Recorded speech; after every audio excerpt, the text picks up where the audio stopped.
What up, Flow Nation? What up, YouTube? Jason, Flowpack RC. Got a 3S Flowpack RC, 8200 100C battery, LiPo battery. Got the new 3 and 4S monster pack connected to a 12-volt fan, 24 amp, and we have water. So you can see it is actual water. I'm going to take this capacitor bank here and I'm going to charge it up. This is made for the boat guys. As you can see, we're at 11.4 volts, 11.5. All right. 11.3, we're going to drop it into the water. Show you the fan is still running.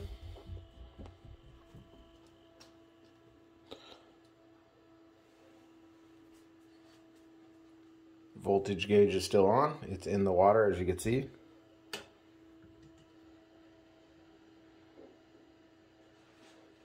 Turn the fan around so you can see it. Right now we're at 9.94 volts, 9.2. Fully submerged.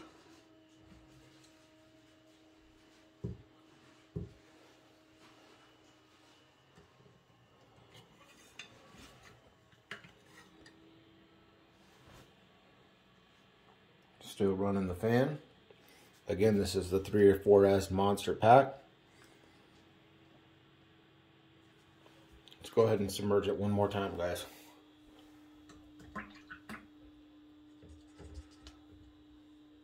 See the voltage in there? I'm just gonna let this sit right here so you can see there's nothing plugged in.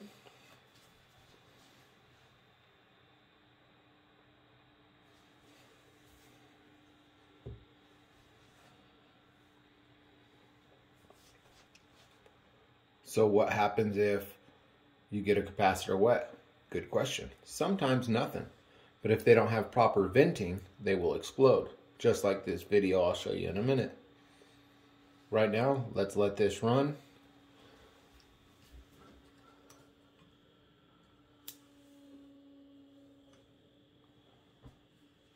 "12-volt fan.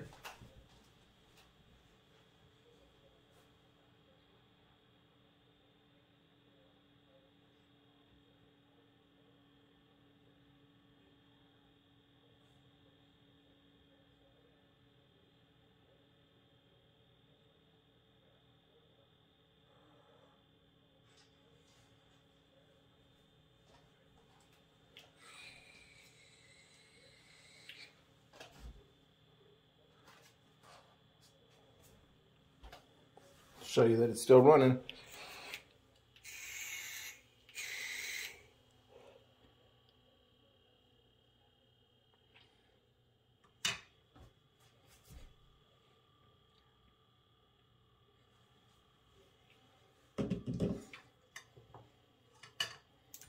Let's give it a quick charge, just tap it.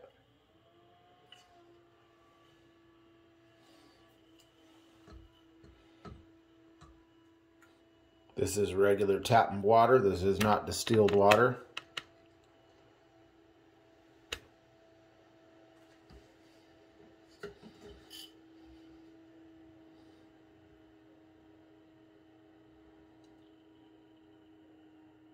And everybody knows in a boat, almost everything is waterproof, right? As long as you're not running in salt water, your LiPo's fine. Salt water will also damage your brushless motor, but if your motor, your ESC, cappack now gets wet, LiPo, you're good to go as long as you're not in salt water. So,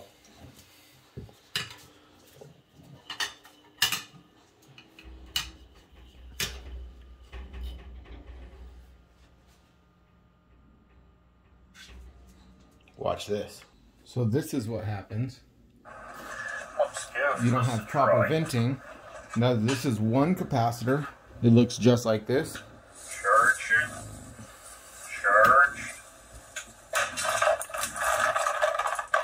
The capacitor looks just like this. Again, 1,000 UF. Blown all over the room. That went straight up to the ceiling, which I'll try. Now, we'll go back in here where this thing's still running. That's what happens when you don't have the proper capacitor. It's not vented. It's gonna blow up inside your hull. Now imagine, that was 1,000 UF capacitor.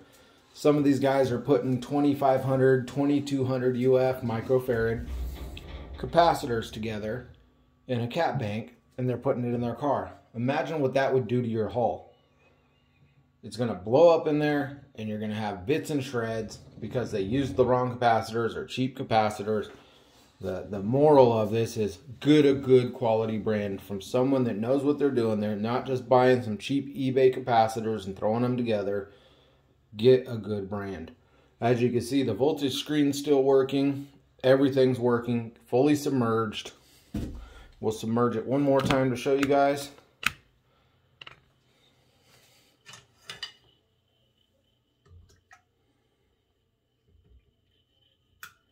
As you can see, it's going in the water. Voltage screen still working. Fan still working. Fully submerged. Still running the fan now for 4 minutes. Sopping wet. As you can see, the towel that I keep dropping it on is all wet.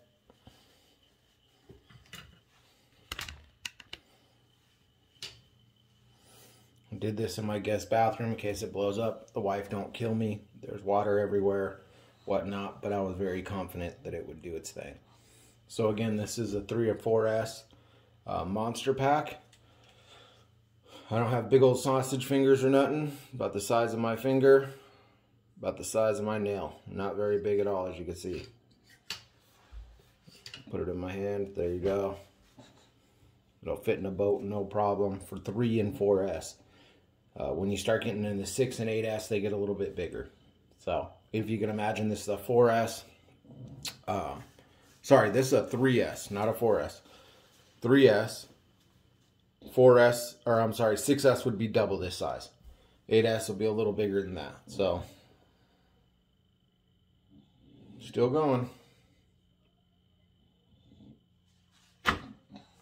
Sorry, that's my little bulldog. She keeps kicking my camera. There you guys go. Flow pack, flow boat, waterproof capacitors. I'll have them on the website. I'll have the Monsters, the Power Pack Plus, and the OG 5 packs with the digital screen on the website. Thank you guys. God bless. I'm out. Ladies and gentlemen, at ease. What up, guys? Jason, Flowpack RC. So, there's a lot of questions I've been having lately.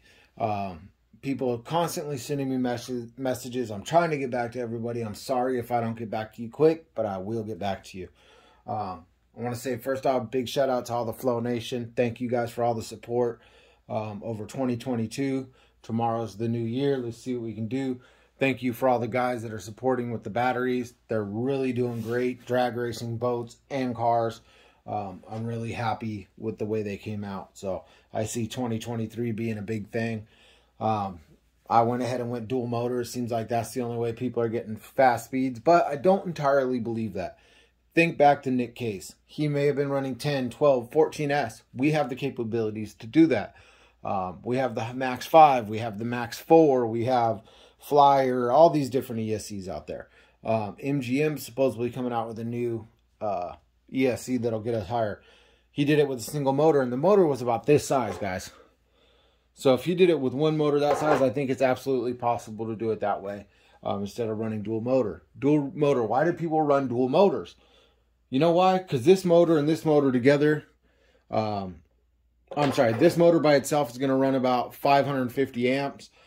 Together, they're going to run 250 each, breaking the load down in half, making it easier on the car, easier on the ESC, easier on the motor. Everything's going to run a little more efficient and better. So that's why guys are getting better numbers with dual motors than single motors. It's just the fact of it. I have a VTE2 that I put dual motor on with our new chassis, and I brought the data logs in, and each motor, identical motors, 254 amps on each ESC, almost identical data logs. They're off a little bit. I guess nothing can be perfect. You know, even the motors were off by like 7 kV. Not really sweating that, but I did the same exact run with a Mugen MGT7 single motor, 580 amps pulled on it. So yeah, they're breaking it in half. It's helping. They're helping each other out. I'll get back to cars as soon as everybody plateaus and all this copy paste stuff ends up walking away or people plateau. That's when I'll come back. I got lots of cars built, ready to go. Just really haven't had the urge, honestly. I like the boats. They're really fun. But let's get into motors real quick, guys. Does everybody here know what a motor looks like on the inside? So I have this pristine Seiko motor right here that I took apart.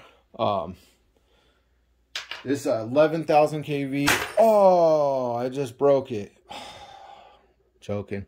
I cut it apart so I can show you guys. This was brand new today. Brand new Seiko motor.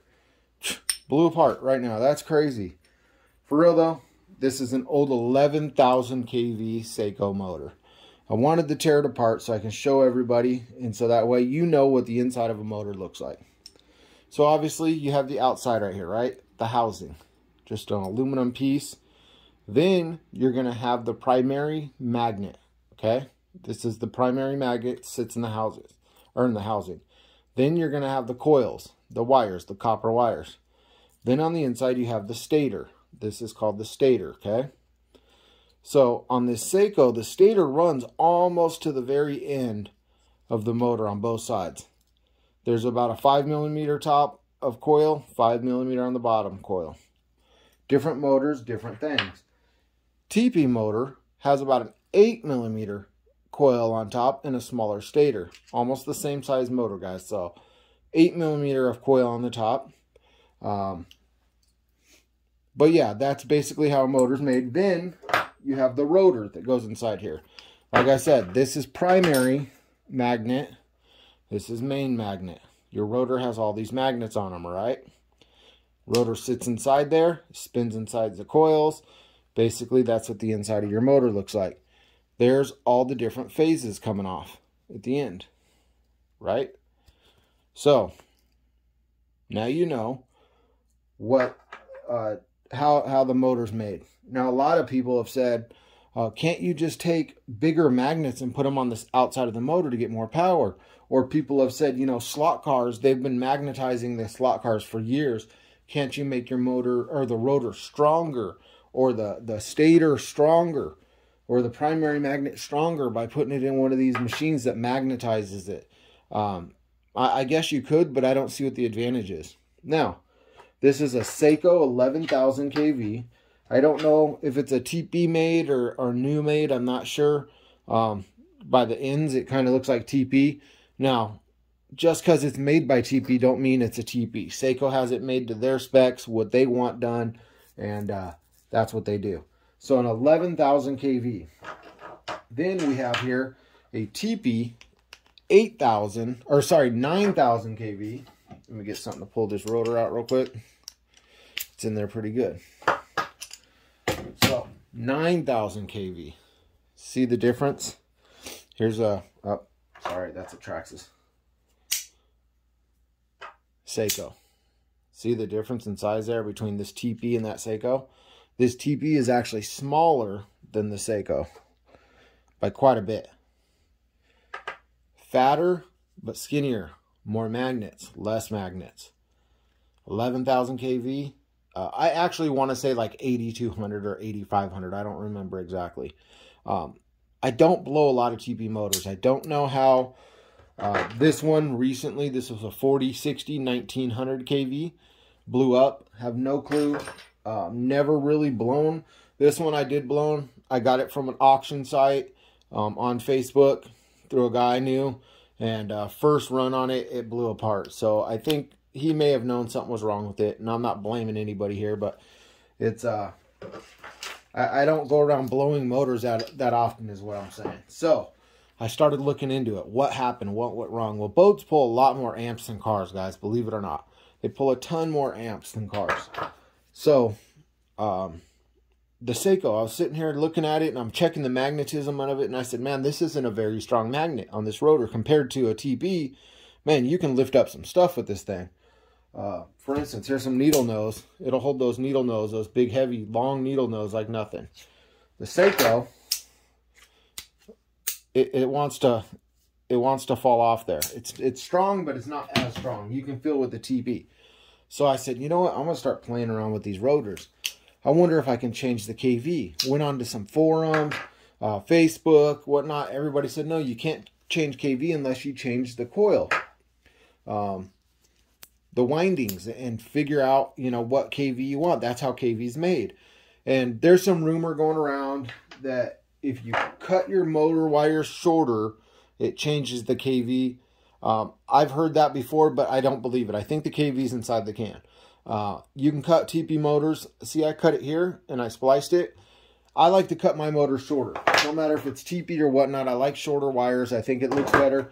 TP motors are just a pain in the ass because they put that that coating over the wires. So when you put the coating over the wires, it's a pain to solder. You got to get out your X-Acto knife, wire brush. What I do is I take a torch to it. I get it super hot, and then I take a razor blade and I just scrape them, and then I haven't had a problem. So new motors come with really short wires. Castle Creations gives you like 10 inches of wire. Cutting that down, does that change the KV? No, it's not. The KV's inside here, guys. So that's not going to change it, all right? Now that you broke my brand new Seiko so I can make this video for you, I'm going to tell you what I found out. So I started playing around with different KVs and different rotors, putting a Poseidon and a TP, and putting a new and a TP and a TP and a new and a new and a Poseidon and a Castle and a Millennium and whatnot. Also, a lot of guys believe that every motor Traxxas has is made by Castle Creations. So I'm going to debunk that right now. These motors look almost identical, right? Right? Traxxas. Oh, that comes in the E-Revo. Okay. This one comes in the E-Revo. What's the difference? How about this HPI Alpha Star here?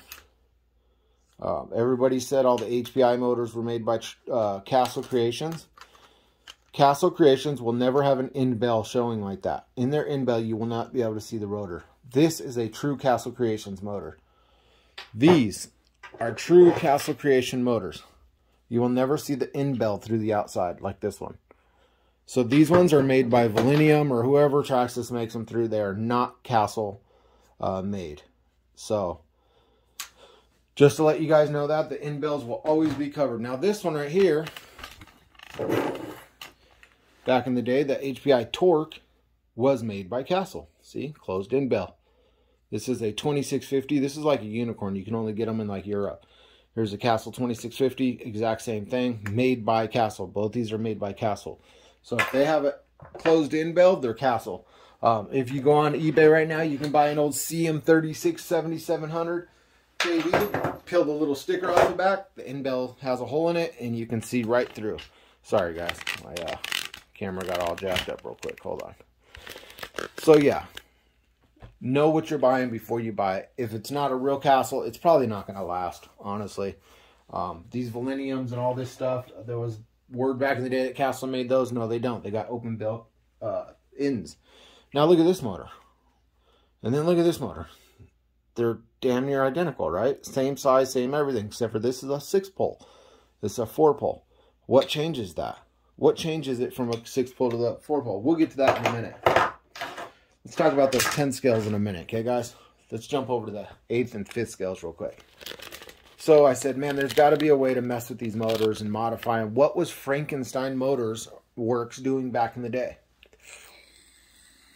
They would take your 2000 kV and they would change it to 3000 kV and say you can still run the same voltage on it. How is that? What were they doing? So this is that rotor right here, the motor for that rotor. 4060 1900 kV. Now, when I put it on this, there's going to be no kV on TP's website that's going to come close to this on a 4060, okay? So, 1900 kV, here's the original rotor. You can go to any of these websites that sell TP motors. You're going to pay an arm and a leg. You go through somewhere like Island Hobby Nut or somewhere like that. You're going to pay an arm and a leg rather than just hitting TP up and getting it from them or going on eBay and getting it from that guy on there. So all 4050 rotors are the same. It's not going to change your kV. All 4060 rotors are the same. So if you blow your rotor, you go buy another 4060, you're good to go. But what happens if you start playing around with rotors? As you notice on this, the rotor is a little shorter, which on a lot of my cars, I used to cut down the rotor because I didn't want a longer rotor, more chance of something to break. So will it still fit a pinion gear? I don't know. Let's see. 32 tooth, Saga Custom, best gears in the game, hands down. Fits on there, real tight. I can move it up a little bit and still have some sticking out. Less chance to break it than it being way out here, or I see a lot of guys doing this. If you got to do that, bring that spool gear in closer, so that way you can get it real close to the motor. That's perfect, right? This is a 4050 rotor inside that 4060. How does it change it? I don't get it. I'll show you how right now. So I'm going to hook this up just the way it's supposed to be. ABC. ABC. We're going to start this and focus down on that. So we got 4.7 amps. 5792 on 7.7 volts while it was running. This is this is with no load on the motor, guys. So when people like TP and the other companies make motors, they do it like this with no load, and they'll tell you at 8 volts we got whatever the RPM is. Now this motor analyzer is only a 6-pole and a 2-pole. My other one for some reason isn't working, that runs 4-pole. So we got to take this number 5783 and divide it by 2. That's how we get the kV. It's like 2840 or something like that. 2841 or something like that, okay? So this is a 2840 kV. Now, I'm going to take the motor wires, and everybody tells you, you know, if your motor's going the wrong way, you just change them, right? You put the 2 separate ones and you just swap the wires. Now it's going the right way. So let's test it again. 5783 at 4.7 amps, right? Oops, something's not touching here.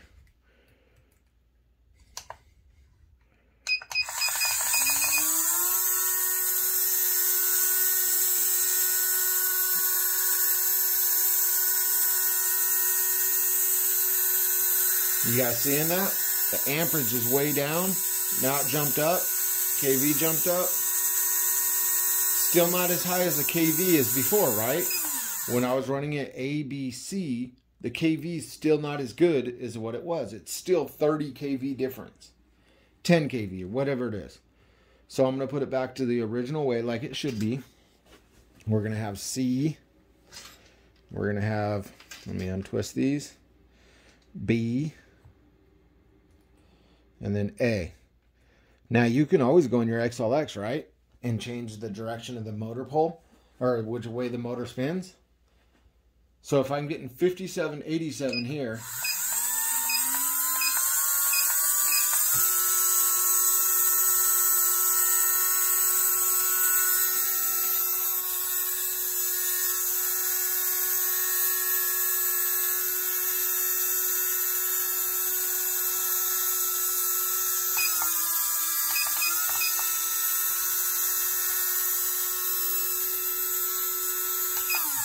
so we just lost 70 kV by just swapping wires, right? Just swapping A and B.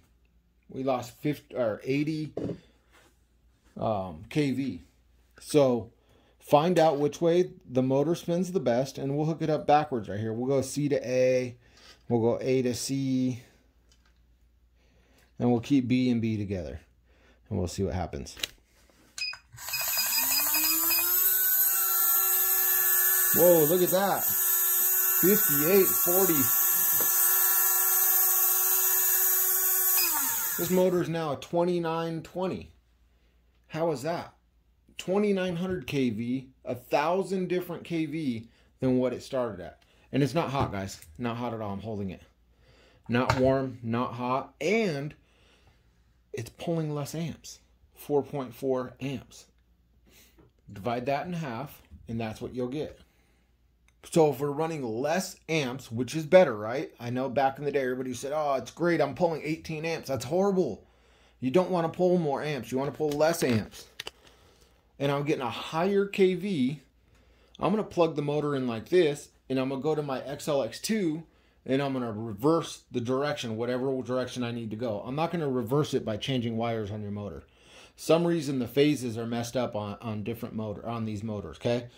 They're pulling more kV and less amps if you plug them in a certain way. So don't just, when someone says, oh, it's going backwards, I don't know what to do, and everybody says, oh, just swap the motor wires around. No. This motor now, by running a 4050, is now, let's see, 5800 would have been 29. So yeah, 2920 is this kV of this motor now. And it's not hot whatsoever. I'll get a thermometer out in a minute and we'll check the temps on it, okay? Hold on. Alright guys, I got the temperature gun here. 83 degrees on the motor. Right, see the laser? 83.3. Now, real quick we get in this. This is after it just ran for a few seconds here. Now you're running dual motors, right? Say before, we're not talking about this being a 1900. Say it came from the factory, 2900 kV. Just a minute ago, we were running 58 even, right? We picked up 40 kV by swapping wires. Now imagine two motors. You just picked up 80 kV and less amp draw, right? Now, don't believe all the guys out there, man. There's some people that they think they're geniuses, and I plugged 3S into my machine, and it changed the kV. Now it's a 4000 kV because you're testing it all wrong. Testing it at 8 volts, right? That's what all companies, TP recommends that, new everybody. KV is KV. It's how many how much RPM in 1 minute under 1 volt. So, for instance, this is 2900. On 1 volt, it'll spin 2900 times in 1 minute. All right? Now, you change that to, say this is a 1000 kV motor, and you hook it up to 10 volts. Now you have 10,000 revolutions, RPM, per minute. Full circle, 10,000. Right? Right now we have 44,000 RPM, and we're at 8 volts. You got to figure this math out. Right now we're saving, this motor's running more efficient plugging it into the right phases that it likes than if you just change wires because, oh, it's going the wrong way. I'm just going to change this wire right here. Here, I'll show you guys that nothing else is plugged into it, so that way there's no confusion. All right, so just by changing the wires, yeah, you can change it to where it's not going backwards no more. Go into your ESC and change that. Keep this motor as efficient as possible. Now, we just tested it at 83 degrees. We're going to run it. 83.9, 84. This is full throttle, 44,000 RPM. It's going up a little bit. Nothing crazy. The motor didn't change. Still humming along, 86 degrees. 87. 4.2 amps now. 4.3. Oops, stop. So, the major thing with this motor is find the sweet spot where it should be plugged in, change it in the ESC, and play around with your rotors. So like I said, I put a 4050 rotor in a 4060. Why is it changing it? I did have to put some spacers in there, which I had old motors, but you don't want any play here. You do not want the motor. You don't want that. You want to try to eliminate that. Good motors, such as Steve News, no play, inside and out. Okay?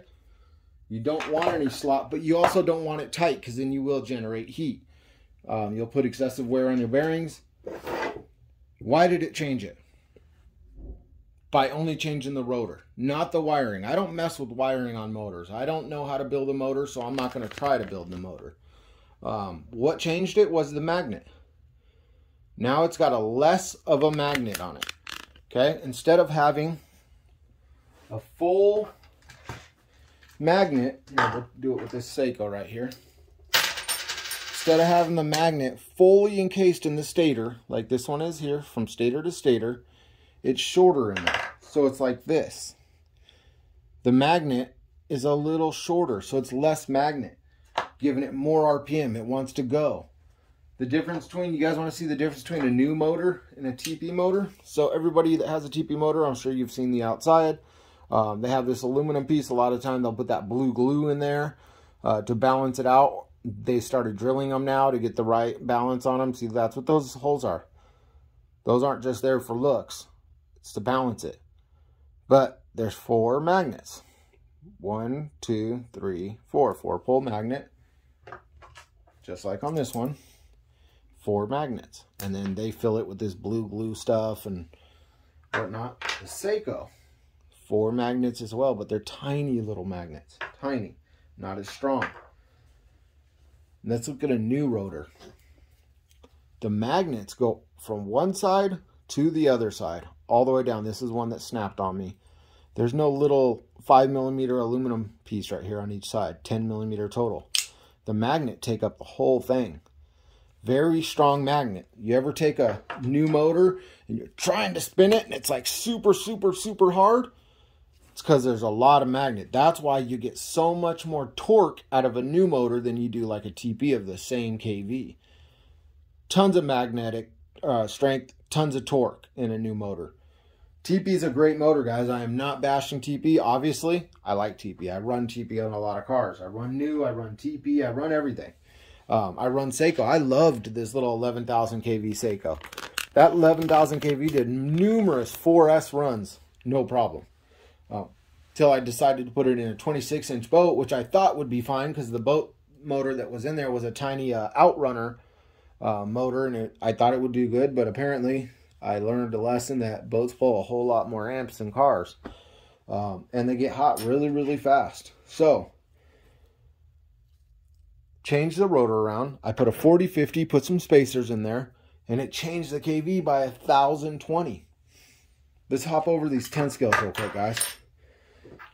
So drag racers, you guys all want higher KV, right? But less weight. So you take a 40-50, you put a 40-40 motor in there, and you buy like a 2,000 kV, 40-50, or 1,900, whatever, 2,300 kV. There you go, 40-50, 2,300 kV. And you put a 40-40 rotor in there, you could be pushing 3,000 kV and still run 6S all day long on it. It'll hold up. That's what I think Frankenstein was doing. It was cutting down the magnets or doing something to the magnets. Not 100% sure. Don't want to make false claims, but again, let's go back to this Valenian. This is a Valenian 4-pole and a 6-pole 2,000 kV dynamite. They look almost identical, guys, from the outside.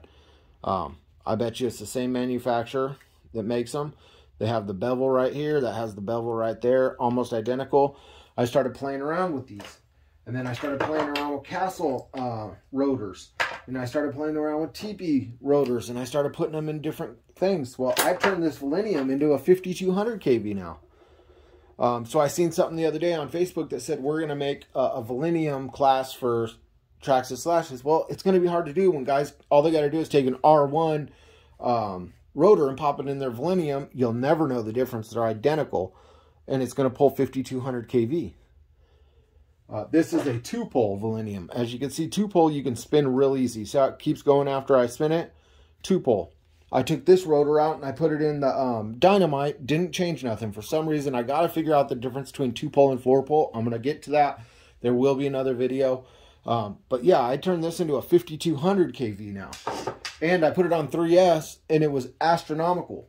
TP motors, I'm going to start playing around with them and trying different stuff. Castle, I'm going to start playing with them. I got to figure out how much of a difference the magnets change it, but I got to stay in the same size, right?